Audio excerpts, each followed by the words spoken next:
Assalamualaikum warahmatullahi wabarakatuh.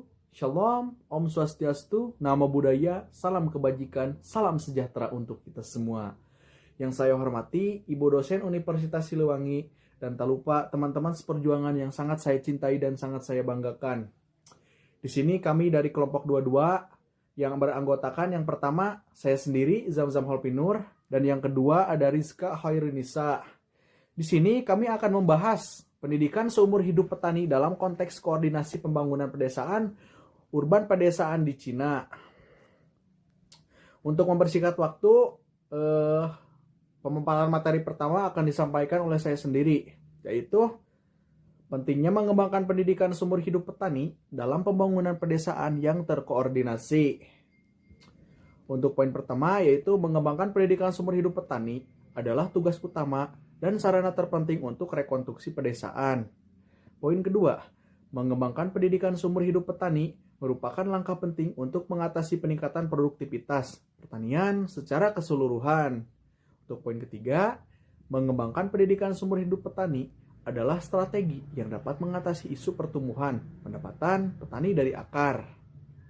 Selanjutnya, tantangan dan isu yang dihadapi oleh pendidikan petani saat ini. Nah, berarti di sini kita akan membahas tantangan dan isu ya yang dihadapi petani pada saat ini. Yang pertama, kita membahas tantangan, kedua masalah, ketiga mempercepat proses pendidikan yang didorong oleh informasi di pedesaan. Nah, untuk yang pertama langsung saja kepada tantangan, yaitu poin pertama, pendidikan petani menjadi lebih komprehensif. Penjelasannya, harapan yang lebih tinggi telah ditempatkan pada petani dalam hal produksi, kemampuan hidup, pasar budaya, dan pola pikir. Untuk poin kedua, pendidikan petani menjadi lebih kompleks. Nah, untuk lebih kompleks itu karena luasnya daerah pedesaan, perbedaan mencolok di wilayah geografis, penyebaran para petani, terus ditambah migrasi berskala besar dari para pekerja pedesaan untuk pekerjaan. Yang selanjutnya, mobilitas petani tinggi yang meningkatkan kesulitan dalam mengorganisasikan mereka. Nah, untuk selanjutnya di sini ada pendidikan petani menjadi lebih sulit. Hal ini tercermin dalam aspek-aspek berikut. Yang pertama, A. Jumlah petani yang besar. B. Kualitas rendah. C. Kurangnya motivasi. D. Kondisi yang buruk. E. Proses yang panjang. Serta selanjutnya masalah. Nah, di sini berarti masalah yang dihadapi oleh petani. Beberapa persoalan perlu diselesaikan agar pendidikan petani cocok dengan persyaratan situasi baru yang memiliki aspek-aspek sebagai berikut. Yang pertama, upaya yang terpencar. Saat ini, alat pendidikan petani mencakup beberapa lembaga yang bertanggung jawab atas pertanian, pendidikan, dan tenaga kerja. Ada multiple administrasi dalam usaha ini pada saat yang sama karena tidak ada kerjasama antara lembaga-lembaga, koordinasi, dan komunikasi yang efektif. Seringkali sangat jarang ada. Yang kedua, janji di bibir saja. Beberapa pemerintah setempat dan pemerintah pertanian memiliki kesadaran dan pemahaman yang buruk tentang pendidikan petani dan kurangnya perhatian diberikan kepadanya. Pekerjaan ini tidak benar disampaikan, pendidikan petani sulit diperoleh dengan hasil yang lambat. Selanjutnya, masukan tidak mencukupi. Untuk jangka waktu yang lama, masukan infrastruktur negara untuk pendidikan tinggi petani belum memadai, khususnya ada penurunan investasi yang parah dalam pembangunan infrastruktur di tingkat kabupaten dan kota.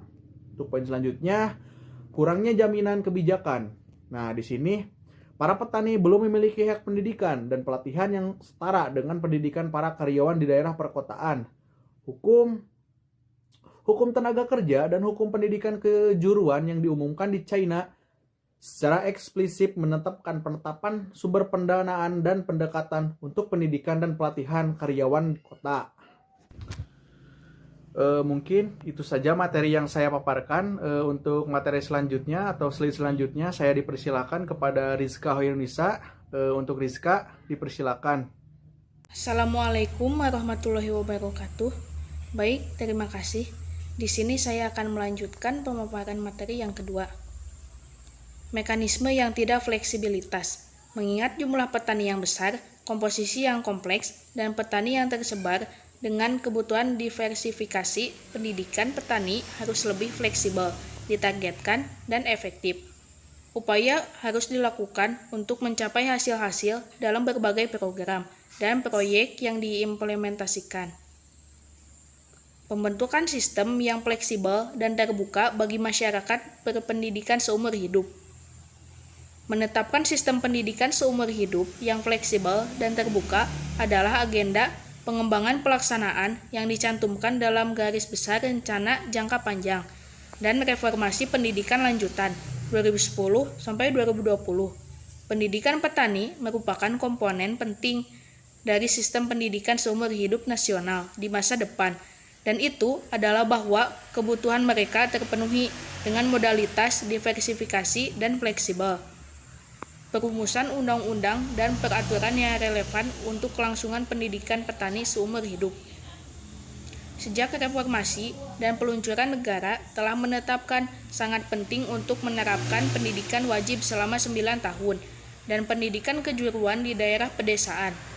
Pendidikan dasar dan pelatihan kejuruan di daerah pedesaan telah menjadi saksi mata pembangunan lompatan tinggi.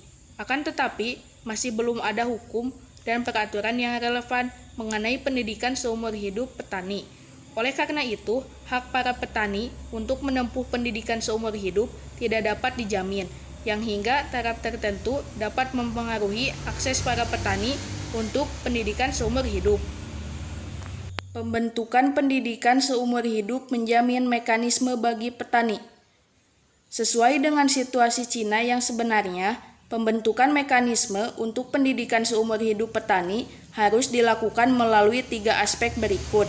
Yang pertama, pembentukan sistem kerja buruh desa yang sesuai.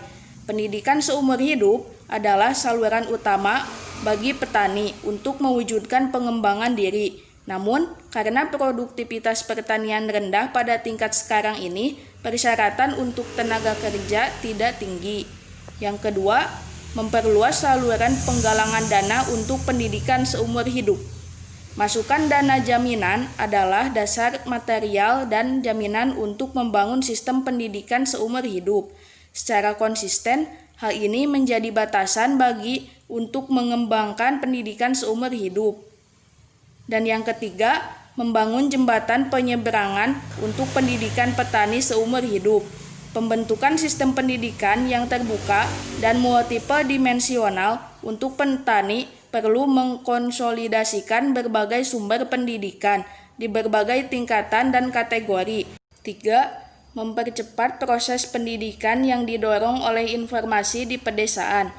Pembentukan pendidikan seumur hidup perlu menggunakan sepenuhnya keuntungan pendidikan jarak jauh modern untuk mengurangi biaya dan cakupan luas dan meningkatkan kemajuan pendidikan pedesaan berdasarkan informasi.